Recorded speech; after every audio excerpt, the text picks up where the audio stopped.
everyone, it's Stephanie, and I just wanted to share with you this gorgeous gift that I got in the mail. It is these beautiful roses from Rose Forever. They are a luxury brand outside of New York, and they specialize in these vegan, stunning, I love flowers, I'm a flower girl.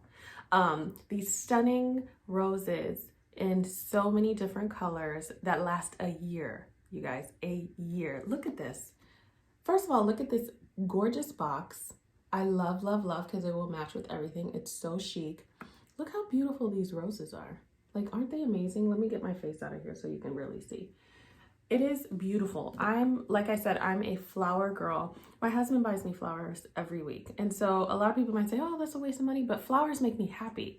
So to be able to get these stunning roses in this gorgeous box that last a year because they're preserved with special oils and these vegan pigmentations, I can't share enough how excited it is, how I'm going to stage it in my home. So I wanted to share it with you all, and also let you know that if you use my discount code StephanieLee25, you get $25 off of your order, which is huge. That lets you know just how special these roses are, and that's a great discount. So I am going to put the website up on the video in the description link, and I'm also going to put the discount code StephanieLee25 for you to get $25 off of your order. But I'm excited, you guys. And this is like, we're now in the holiday season. First of all, flowers are year round, but I know that the holiday season, we like to kind of spruce it up a little bit, do things that are a little different. And also, what a beautiful gift. And a lot of times people like to give flowers as a gift, but they say, oh, well, they're gonna die soon. Maybe I should give them something else. These are not gonna die soon, guys. You have a year with these. You have a year with these. And so it is worth the investment. And also they have different size boxes as well as different colors. So there's different sizes, there's different shapes, there's circular, there's the square, they're clear, they're different colors, and a number of color of roses. I chose this because it is classic and I think it goes with everything and it's complimentary. But if you want your traditional red, your whites, your pinks, I mean, they have everything. So do yourself a favor, get yourself a box, gift someone a box. 'Tis the season, fa la la la. I'm a holiday girl too. You guys know this if you watch. I'm a holiday girl. Christmas has already started. But I wanted to share with you Rose Forever in New York. Go ahead, hop on the website and maybe get some gifts knocked out really early. All right, guys, look in that description link for the code and the website, and I'll see you guys in the next video. Everyone have a wonderful weekend. Hey everyone, it's Stephanie and Admin Lee. And you are tuned into the review of season 15, Decision Day / Reunion Part 1 episode. For those who know, the People's Champ is back. That is what my husband's been affectionately called. I bring him on, for the people who don't know, I bring him on a few times a season just to give the male perspective, and we watch it together. So we try to coordinate our schedules so that we can do the reviews together. So I thought it would be a great time to bring him in. So by now you guys have seen Decision Day. I mean, I did not do that video last week. Life was lifing, so, you know, it just is what it is. But we're here today, and we'll just touch a little bit on Decision Day. But part 1 of the reunion was insane. Like, it's probably, I hate to say because it was so dramatic, but it's probably one of the top 3 interesting reunions. That's a good way to put it. Yeah. You don't want to call it the best. Right. It was interesting. It was very interesting. A lot of smoke. Yes, especially the way it started. We both were like, wait, because we were doing stuff while we were watching it. When we saw it, we were like, wait a minute, we got to really pay attention. So let's kick it off with, I'm just going to start off slow. I'm going to kick it off with Kristen and Mitch. Okay. So Kristen and Mitch, we know, are not together. They decided not to be together for Decision Day. I will say this, I'm not going to touch too much on Decision Day. We know they're not together.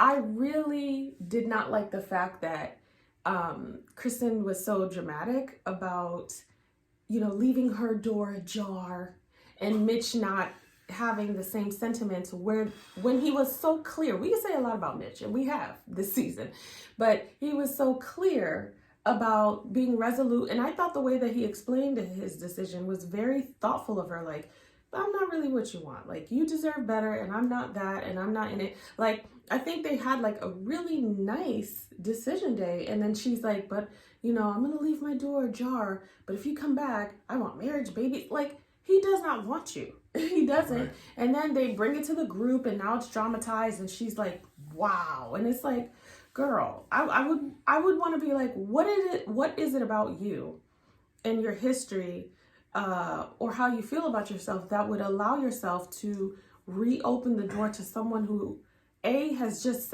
confirmed that they don't want to be with you in this life, and B, you've seen the whole process that this person is not aligned with you. So why would you want to remain just hoping for like bits and pieces and having to really stifle yourself? Why would you want to remain open to the idea that this person would want to be with you? Like, if you really truly feel how you feel, and she said during the reunion, you know, I am a catch and blah, blah, blah.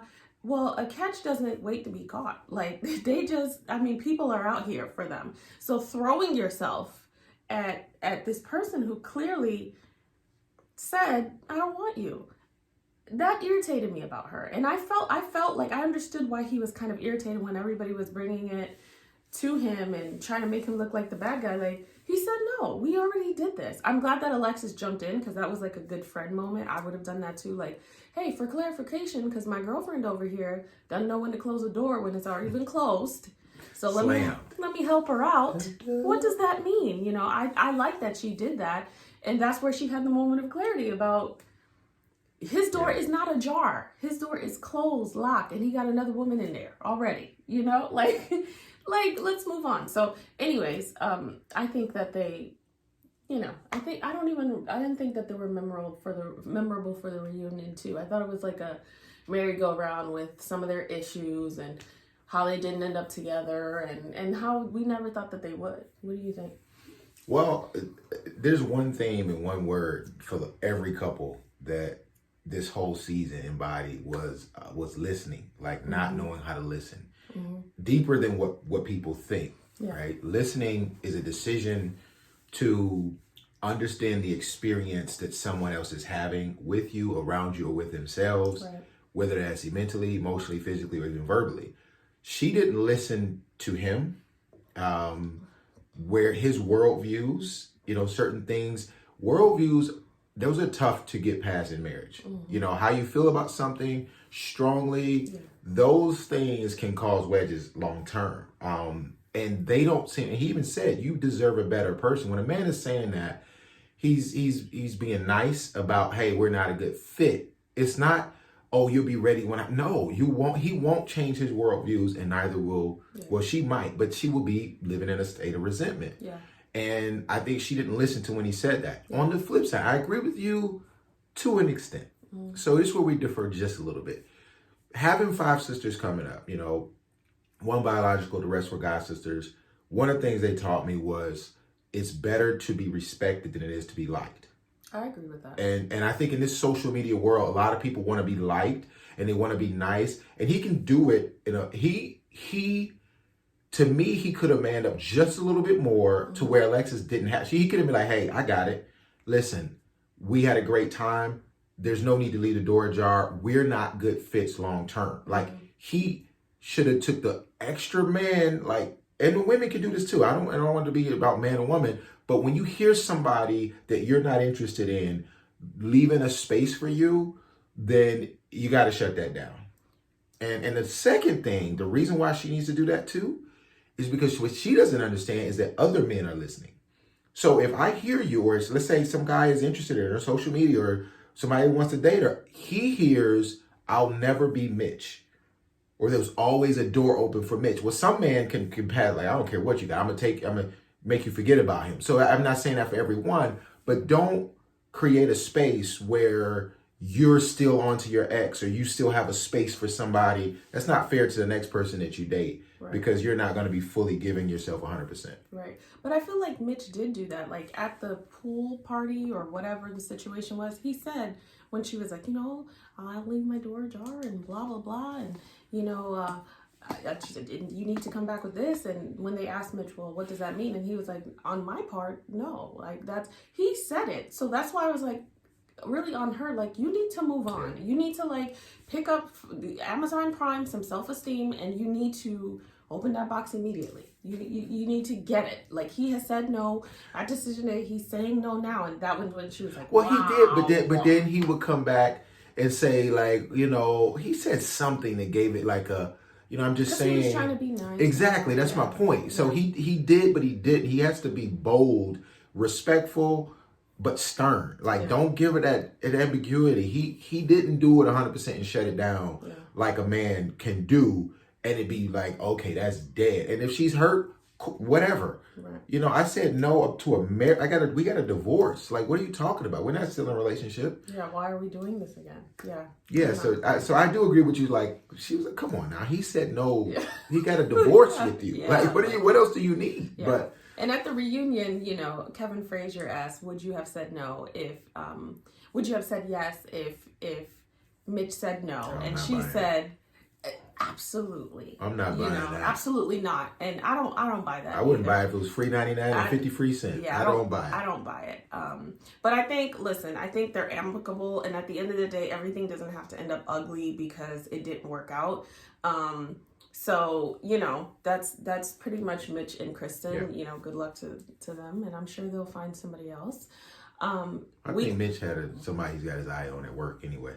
Probably somebody more his speed, so it worked out for them in the long run. Quickly, we'll talk about Morgan and Ben because, you know, they ended early. I'm just gonna say that I'm glad to see that the animosity between them is pretty much gone. I'm glad to see that he's been taking ownership, but you're seeing Ben really like start to figure himself out in a way that he was not made to do or didn't know he needed to do or whatever the case may be. And he was able to reach out to her and give her the apology that she was looking for. Now, a lot of people say, oh my God, he's apologized. I'm not a fan of Morgan, but I will say that there is a difference between this very automatic autopilot apology versus something that is heartfelt. You can sense if you're in an argument with your spouse, you can sense when they're apologizing just to like, okay, I'm sorry, damn, you know, versus like, you know what, like, I'm sorry that like affected you that way or that wasn't my intent. You can tell what's a heartfelt apology versus somebody doing it to say they did it or to move on rather quickly. I think everyone deserves that, whether you're a fan of them or not. And so the fact that he reached out to her and they had a great brunch and they had more like comfortable vibes sitting next to each other than the last time we saw them.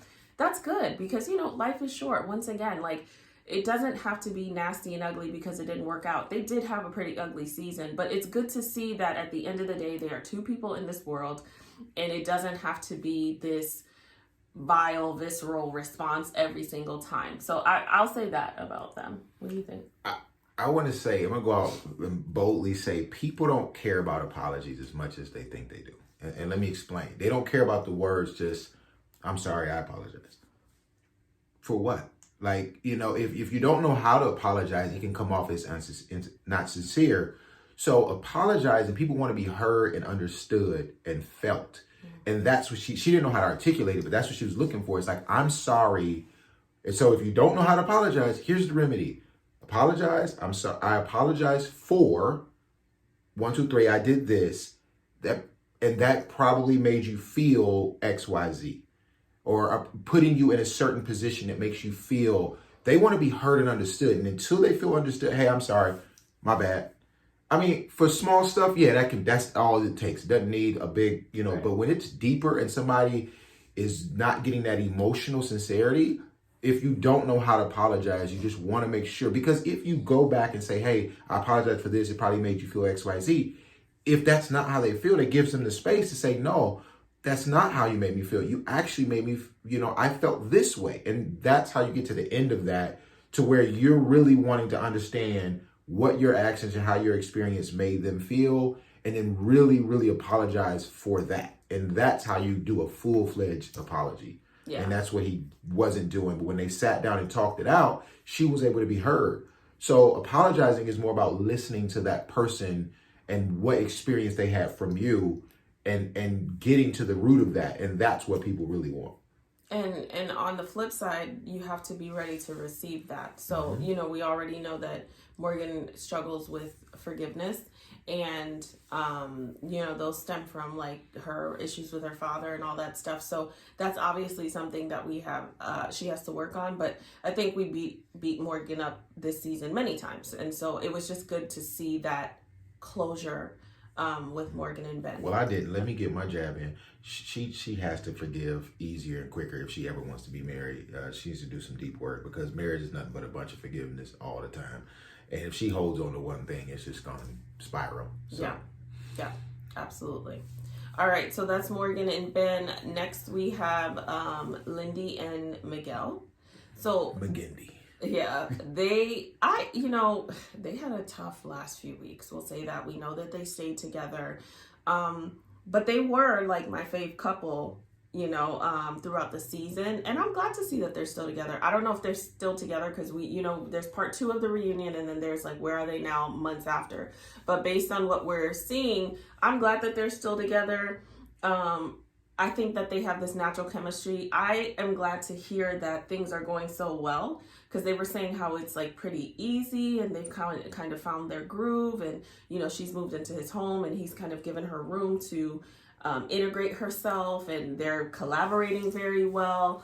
And she hyphenated her name and took his last name. And I think it's important that if it's important to him and important to them as a couple, I think it's most important that she did it when she truly felt, you know, these people, it's an 8-week experiment. If it were me, even if I wanted to, I probably would pause on that. But it's better received. And I think he was more probably affected in a positive way that she changed it when she was ready to change it, because it means more. She's ready to do that, and she's saying, I'm proud to be Santiago. And you know, they're talking about their goals and their plans, and this is like what you hope for when you jump into this, and it's what you hope to see as a viewer, especially when it's feeling so cynical a lot of the time.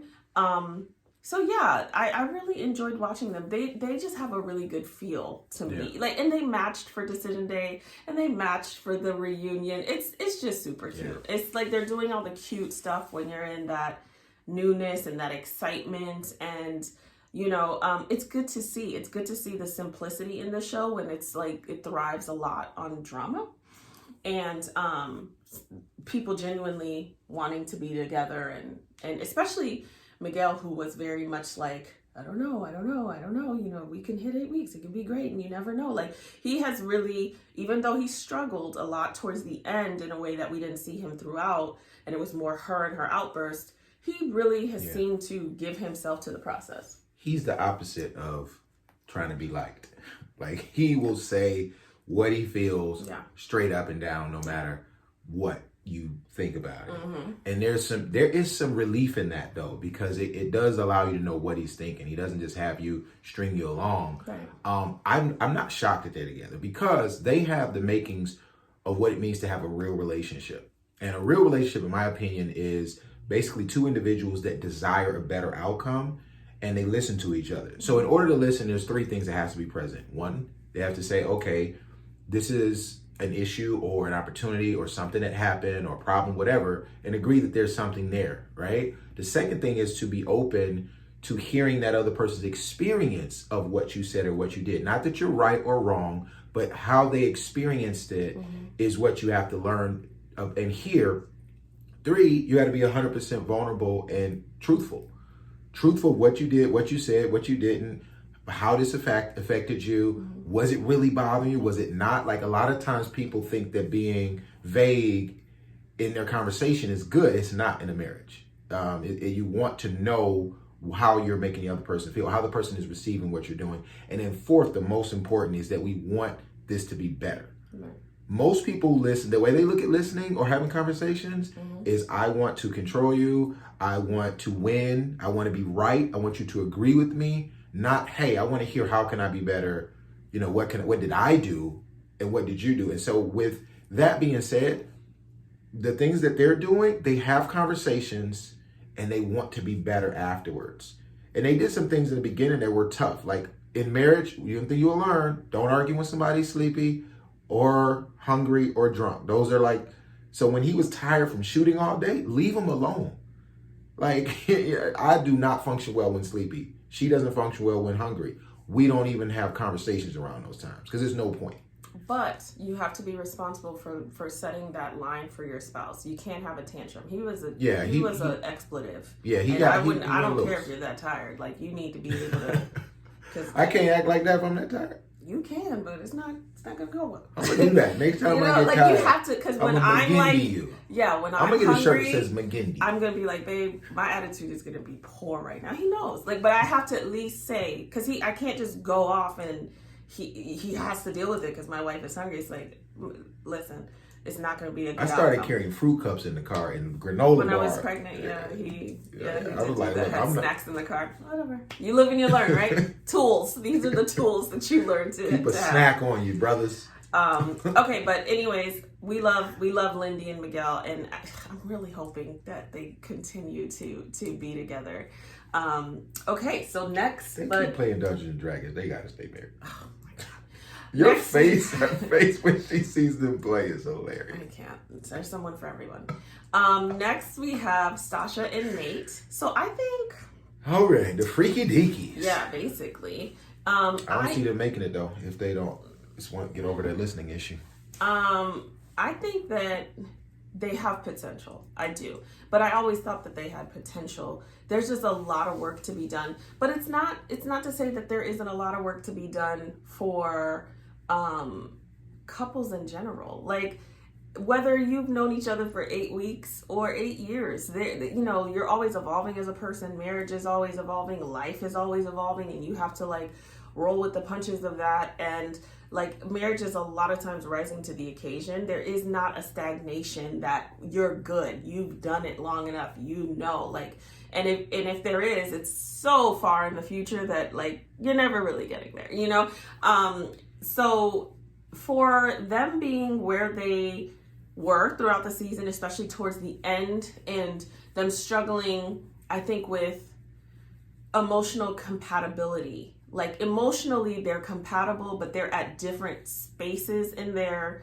emotional journey to connect. And they also move at different paces. And then, for someone like Sasha, who's been in therapy and has been learning to express herself for so long, and Nate, who has been raised by someone who's a little more stoic and hasn't explored therapy, hasn't done that, and does things in a different way, having that constant demand is going to take time, and she's going to have to be very patient and kind of like receiving where he is versus forcing him to be there, because it's not going to be genuine. It's going to be frustrating, and it's going to feel like what he's giving isn't good enough. And so when people feel that way, man or woman, well, then let me stop giving, because if it's not good enough, then what's the point of even doing that? And he is going to have to kind of rise to the occasion a little bit and work on ways to improve that, because in this day and age where we know things about ourselves and we have access to so many resources, it isn't enough to say, well, this is why I am the way that I am. And a lot of people do that. Well, this is why. Okay, well, you're halfway there knowing that this is why. Knowing that it is huge, because a lot of people don't. But now you know why. So now you've put yourself in a position to now have to be accountable to someone else. And so you're going to have to maybe put on, everything can't be baby steps. Like, you're going to have to really start to get in the game here, whatever that looks like, authentically to you, but really putting in the effort so that they can meet in the middle. But I definitely think it'll require more patience from her, and their communication style is just, I think Sasha's really complicated sometimes. I think she overcomplicates things in a way. And I think sometimes you have to, like, just recognize who your spouse is and just sometimes meet them where they are. And sometimes her over explanation, I think, overwhelms Nate, and he just can't meet her there. It's not that he can't communicate or he can't understand what she's saying or he doesn't want to give it to her. But it's like, if he's not there yet and you're harping on it and harping on it and harping on it, like, well, then your merry-go-round of what you're saying you want and what you need, and this thing and this moving target that he says, where it's like, if it's not this, then it's this, and it's this, it just becomes like this thing that will never be. So she has to be careful of that. What do you think? They remind me of like a couple that you knew in college that was all lovey-dovey, but they were divorced like 5 years later. Like I don't see it at all.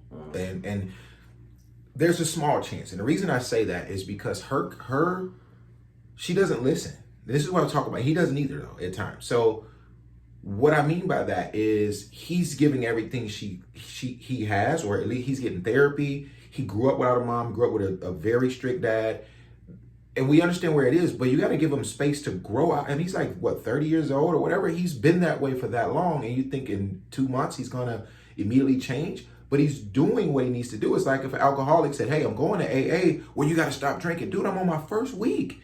Like, I haven't even got to the 12 steps. You know what I mean? So you got to give him time. And if you don't, he has no choice but to leave. You've backed him down. You're controlling. You want things the way you want it. She's not listening to say, I'm giving it all. She's hearing, you're not giving enough. He's like, I'm giving it all. But I want more. Okay, I don't have more right now. So if she doesn't understand grace and patience, and that's great in business, in real estate. I'm in real estate. It's great when you're doing those things. It's not great when you're dealing with someone. And she said it once. I don't think she needs to ever say mommy issues again to him. That's not fair. You get over his mommy issues. Okay, that's a little harsh. Like, let it. Well, I think she said he was projecting his mommy issues. Well, she said in the decision when she was like, whatever. Regardless, it's just not a powerful phrase for a married couple, right? And so, but with him, so they can listen real quick. Like for example, with the surprise gifts and stuff, she is not hearing that he did surprise you. Asked for surprise, I gave you surprises. Received, great. He's not hearing, I didn't experience the surprises that I like, which is things that listening to me give me what I like. Like, I don't want you to buy me flowers, but you like flowers, so I buy you flowers. If you didn't like flowers, I wouldn't buy you flowers. So he has to learn that too, and he can't just say, well, I bought you something. If I come home with a Tonka truck or something and I was going to get a single and I gave it to you, it's like... Right, because it's a lifetime together. And so that honesty, maybe not in the same conversation, because I remember when he first started dating or got married or whatever, he brought home something and it was really nice, but I wrestled with it. This was before we were married, actually, because I wrestled with it. Like, it was nice, but I don't really like that, But should I tell him? And then I was thinking, yeah, I should tell him. If I'm going to have a life with him, like, not in the same conversation. Exactly. So I did. I said, thanks, babe. Oh, I appreciate it. And then in the future, I was like, babe, just so you know, like, my favorite, because it's a lifetime together. I'm not going to lie this whole time. I brought some flowers that you didn't like. It was something, but I was just like, okay, if this man is going to be my husband, then he needs to know my favorite. And there's a spirit of, babe, just get to know me versus like, I don't like that. And it needs to happen with things even that minute, because marriage is made up of a lot of minute things. People just think it's the big things. The small things make up the big things. It just doesn't have to be at that moment. Yeah, don't rob a person's joy. Time and tone. It's like, my family's from Mississippi and Arkansas. They're gonna cook something. If you don't eat it, cool, okay? But don't say, I'm not hungry. You better get you a plate. Like, just get it and eat a little bit. You don't have, and you tell them, and if we don't eat pork. Now people don't make that when we come over. So it's just time, but you don't be upset because they made some pork for you and they didn't know. You gotta just kind of grow with that person. And that to me is tough. Now, on the flip side, I do think the inspiration that they provided, I don't believe that the vibrating panties and the swing actually works the way it does. So I think we should try it out to see if that was stage or production. That Black Friday. So that's Sasha and Nate, you guys. Thank you very much. Do you see why he comes every now and then? Because he don't know how to act. You let him loose, and this is what I get. Lord, who do we have next? Alexis and Nate. I'm sorry, not even I can't even get my thoughts together. We have Justin and Alexis. So they didn't stay together. Well, they said that they were going to stay together, and then they had that conversation, and then Alexis was like, I can't do it, child. Like, she left. Man, that boy is softer than baby food on a Sunday. You know, should she have done it that way? No. I think she should have said no, to be honest, and just went with that. I think she was, and I don't know why, because we all knew that Alexis and Justin were going to stay together. We all kind of knew that Alexis was giving it that old college try, but that she really wasn't into him. But she, for whatever reason, maybe because they were married, and so she's like, I'm already married, so let me just see what's here. She said yes, and he said yes, but their communication is horrible. They're not on the same page. He is not what she needs.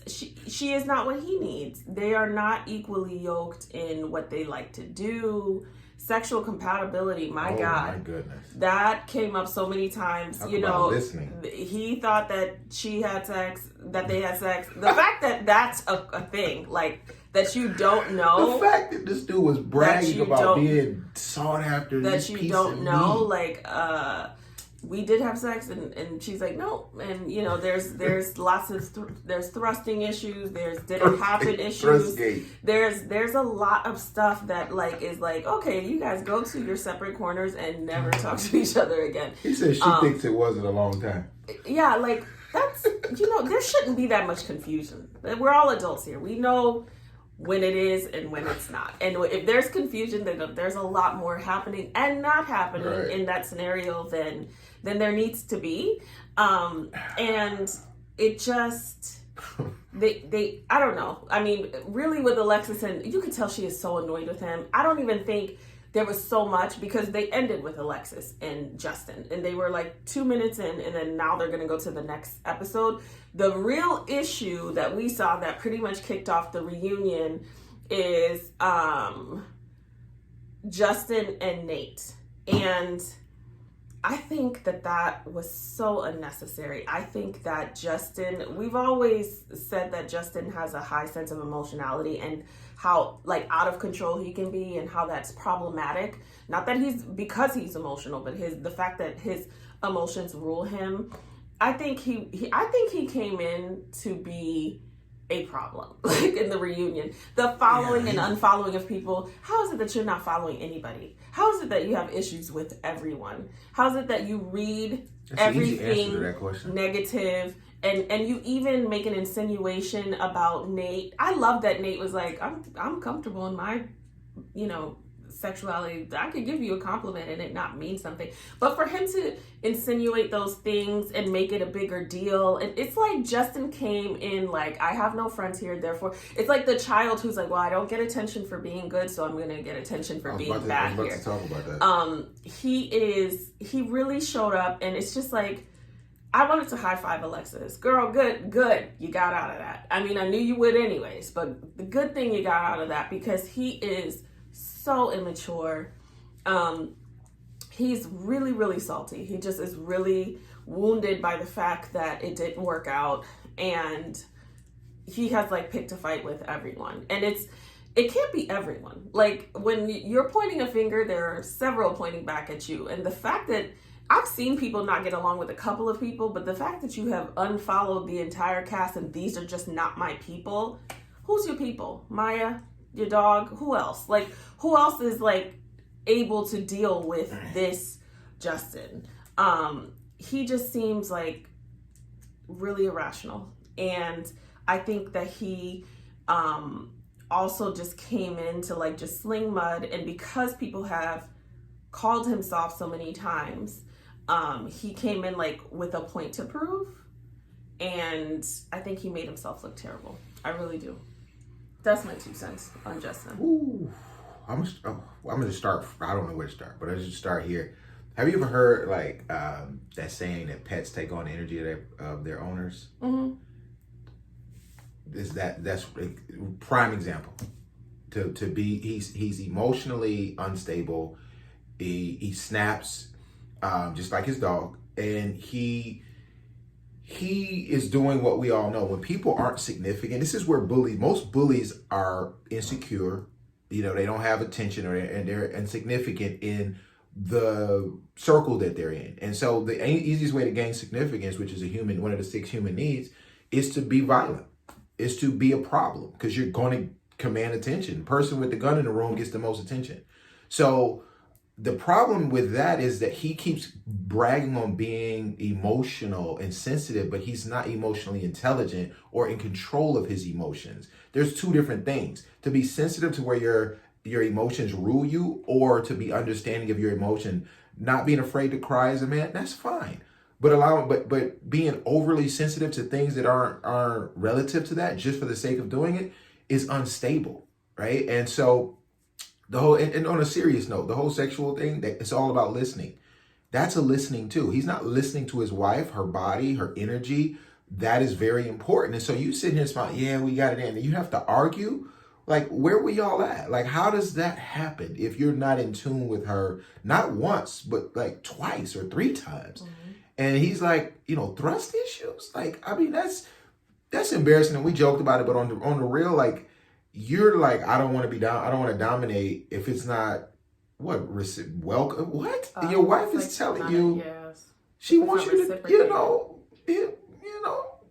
be that, you know what I'm saying? So, do that. Like, if you can't, they weren't equally yoked. And so at the end of the day, the thing between him and Nate, I feel like, was this some like planet product? Like, did you just automatically come in this way?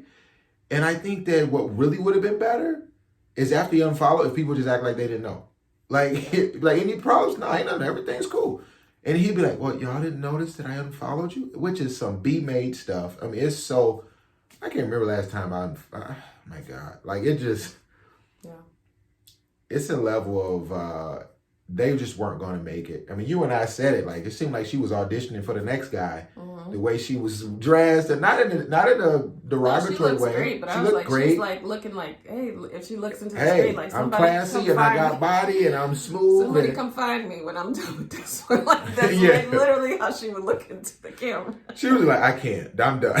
I was busting out laughing when she was like, all right, I'm over it. I'm done. Yeah, like, I can't do this. He just kept pushing and pushing and pushing. He was really aggravating. And Alexis is not perfect by any means. No. Alexis has her issues, okay? We know that. But I could not deal with Justin. No, me either. I couldn't deal with Justin. He needs a friend to tell him to just kind of man up. Man. Yeah, he really he needs some work. He does need some work for anyone that he plans on being with. I don't think he needs to be with anybody anytime soon. I don't. No, they weren't. It just couldn't. And she should listen to herself. That's the biggest person you should listen to. She should listen to herself, said no, and been done with it. Yeah. So that's the end for this week. It ended with literally a snippet of Alexis and Justin. So we're excited to watch. I didn't see that. They only had like 2-3 minutes, and then so we didn't really even dive in fully.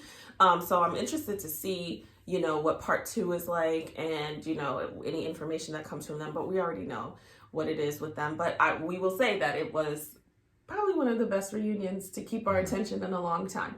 I have one question for you, just from your therapeutic point of view. When Kevin Frazier said, "Oh, y'all are different out here in San Diego because you talk about working on myself and inner child," what was your thoughts on that? Because I feel like that should become a norm for men and just people in general, and not like they're weird in Cali or something. I think that's common for us. But what was your take on that? My take on him, I think my take on him is that he is reflective of what a lot of people think. I think a lot of places, certain places are saturated with that knowledge. And so you'll find culturally, in the culture of San Francisco or certain places, just like New York has a culture, it's like move out of the way. That's the culture. You're going to get knocked down. Like South Florida has a culture. I think culturally, certain places have that vibe, and he was responding to that. But I think that, I think even though there's a stigma with therapy, a lot of it has been like reduced, and people are more open to talking about it, to engaging in therapy, to processing certain things, or having an avenue that is like that. So I didn't take any offense to it. I think it's very specific to the culture of San Diego. So yeah. Okay. Yeah. All right, guys. So thank you for watching this week. As always, don't forget to subscribe, comment, and share. Let us know what you guys thought in the comments, and we'll see you next week. Everyone have a wonderful weekend. Bye-bye.